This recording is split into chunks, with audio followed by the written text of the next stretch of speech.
Myself Sai Prasad, a lecturer in Ahmedabad High School and the Junior College. Welcome to a series of the lectures of Intermediate Second Year Maths E. We have started a discussion with the chapter Moivre's theorem. What did we learn? We had a basic introduction about how do we solve a given problem, right? That for example, if it is in a normal rectangular form, then we have simplified few things, right, like addition, multiplication. Okay, using those things, let us take a given rectangle form, convert into polar and solve this kind of problems today. Okay, shall we do? See here, the question given here, it is 1 plus I whole power n plus 1 minus I whole power n is equal to 2 power n plus 2 by 2 cos n pi by 4. How do we solve this? Let us take this 1 plus I term separately. Okay, now 1 plus I is a form. Okay. If it is in the a plus ib form, we have to multiply and divide with under root a square plus b square. So, let us multiply and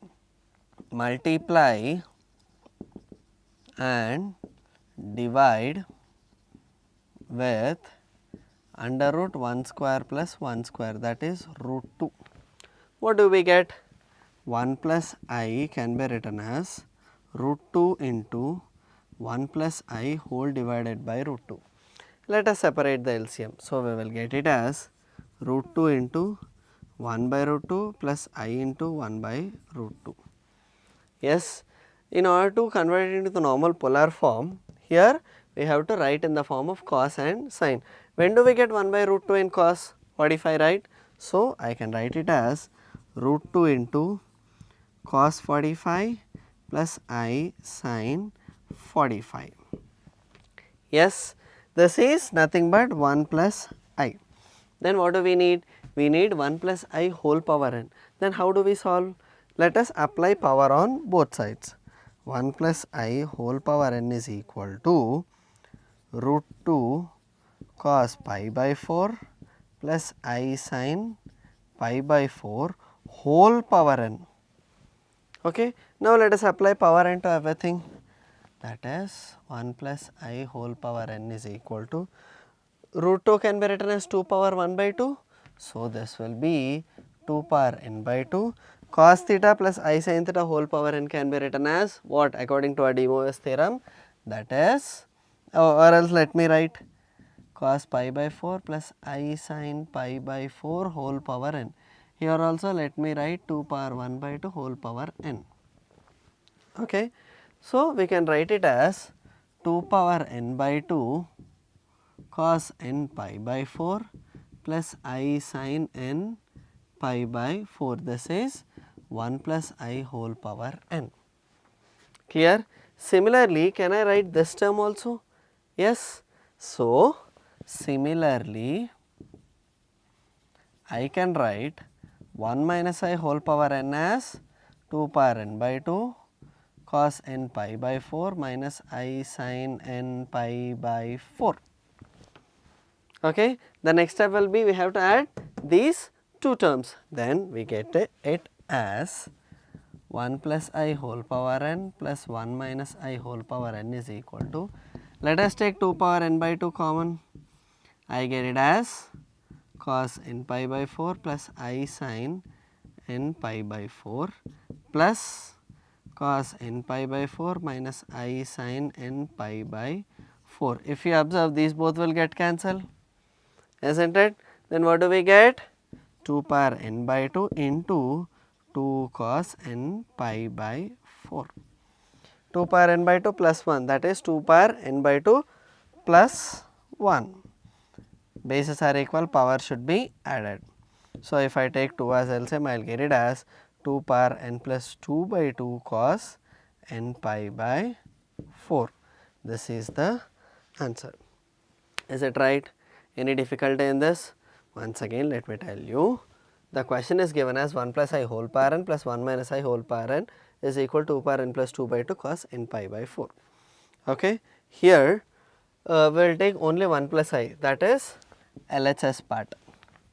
Okay. In that 1 plus I form, since it is in the a plus ib form, we have to convert it into polar form. In order to convert it into polar form, we have to multiply and divide with under root a square plus b square. okay, that is root 1 square plus 1 square, which is root 2.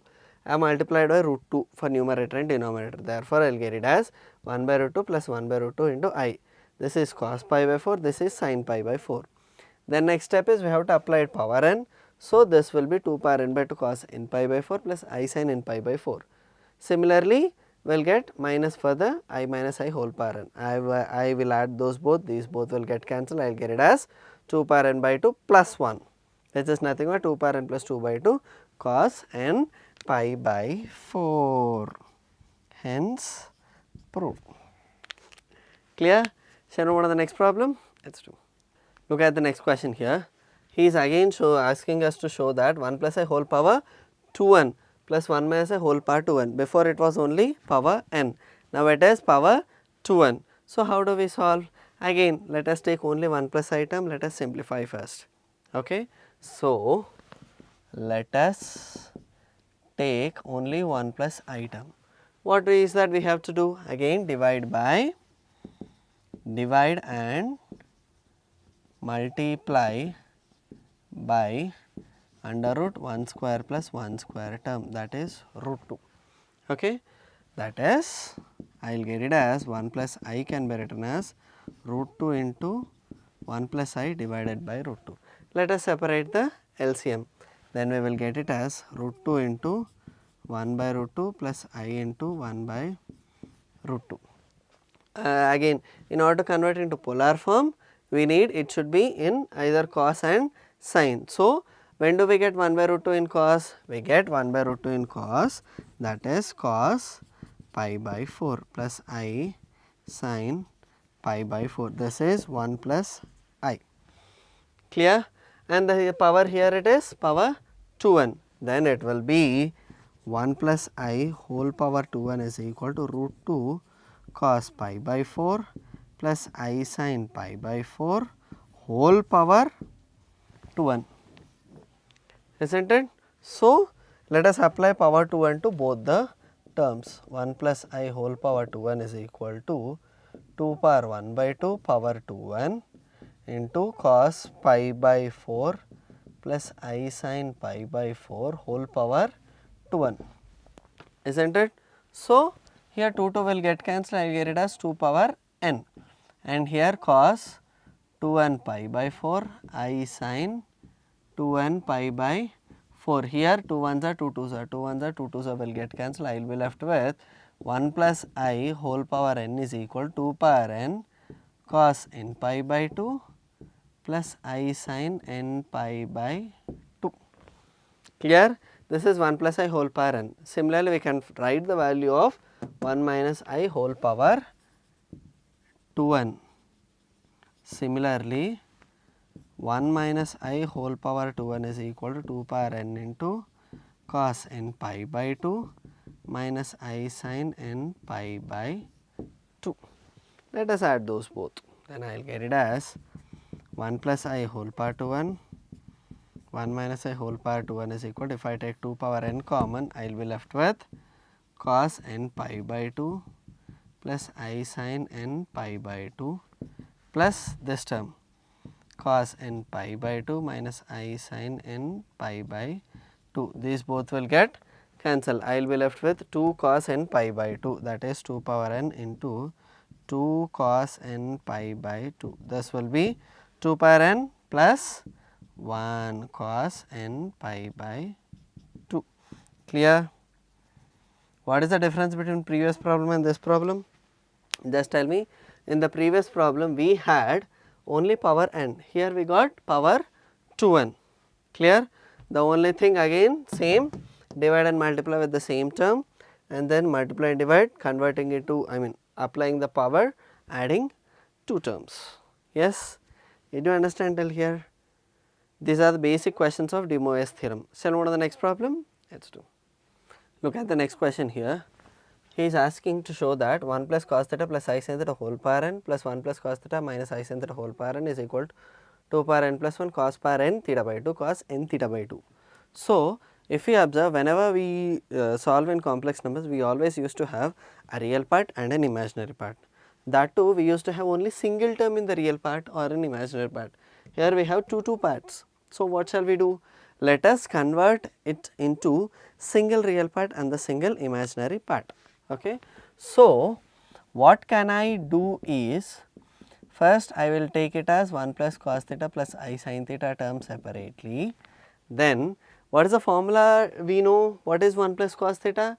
That is, yes, 2 cos square theta by 2, isn't it? So, one logic we have to observe here is, I have converted this theta into theta by 2. So, obviously I have to convert this theta also into theta by 2. So, I will get sin theta as 2 sin theta by 2 cos theta by 2, is it? So, I will write it as 2 cos theta by 2 into cos theta by 2 plus I sin theta by 2. This is 1 plus cos theta plus I sin theta, right. Similarly, can I write this term also? So, before that let us apply power on both sides. 1 plus cos theta plus I sin theta whole power n is equal to 2 cos theta by 2 cos theta by 2 plus I sin theta by 2 whole power n. Yes, let us apply n. 2 power n into cos power n theta by 2 into cos theta by 2 plus I sin theta by 2 whole power n, is it? So, according to our De Moivre's theorem, let us substitute inside, that is 2 power n cos power n theta by 2 into cos n theta by 2 plus I sin n theta by 2. This is 1 plus cos theta plus I sin theta whole power n. Similarly, we can write the second term also. Let us put inside a bracket. Let us write the second term also, 1 plus cos theta minus I sin theta. Similarly, I can write 1 minus cos theta, 1 plus cos theta minus I sin theta whole power n as 2 power n cos power n theta by 2 into cos n theta by 2 minus I sin n theta by 2. Okay. Now, let us add these both terms. What do I get? 1 plus cos theta plus I sin theta whole power n plus 1 plus cos theta minus I sin theta whole power n. Is it right? So, that can be written as this term plus this term. Here 2 power n cos power n theta by 2 is common. So, I will write it as 2 power n cos power n theta by 2 into this term plus this term. Okay. That will be cos n theta by 2 plus I sin n theta by 2 plus cos n theta by 2 minus I sin n theta by 2. I have added these two terms. So, if you observe, I sin n theta by 2, I sin n theta by 2 will get cancelled. I will get it as 2 power n cos power n theta by 2 into here 2 cos n theta by 2.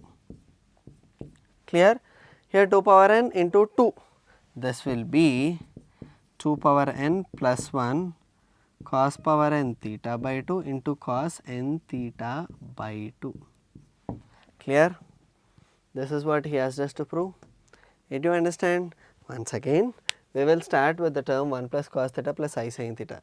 I have converted this 1 plus cos theta into 2 cos square theta by 2, and again sin theta as 2 sin theta by 2 cos theta by 2. Then we took cos theta by 2 common from both the terms. I will get it as, here cos theta by 2 will be left and here I sin theta by 2 will be left. So, now I will apply power. Then I will get it as 2 power n cos power n theta by 2, and here we will apply De Moivre's theorem. So, instead of theta we will get it as n theta. Similarly, we will get the second term. If we add these both terms, here I sin n theta by 2, I sin n theta by 2 will get cancelled. I will be left with 2 cos n theta by 2. Clear? Is it right? What all we learned today? We learned with what all we learned in this De Moivre's theorem. We started with the basic De Moivre's theorem. Then using formulas of 6 theta, we solved a few problems of that. Then we did this kind of questions, based on polar form. Clear? Fine. This is for today. Let us meet in the next session with the more problems of De Moivre's theorem. Thank you.